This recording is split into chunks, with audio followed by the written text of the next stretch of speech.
Hi friends, welcome to my channel. ఈరోజు తీయని ఈత పళ్ళు టేస్ట్ చూద్దాం ఒకసారి. దీన్ని ఈత చెట్టు అంటారు ఫ్రెండ్స్. ఇలా గుత్తు గుత్తులుగా కాస్తుంది. అవి మొత్తం కనిపించేవన్నీ పళ్ళే.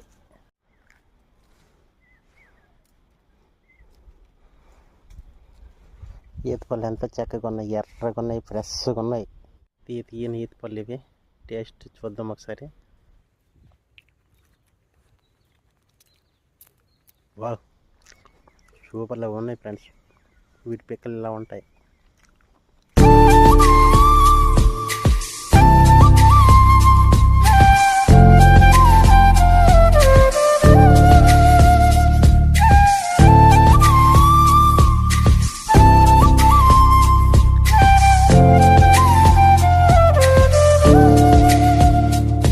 నచ్చితే లైక్ చేయండి, షేర్ చేయండి, సబ్స్క్రైబ్ చేయండి.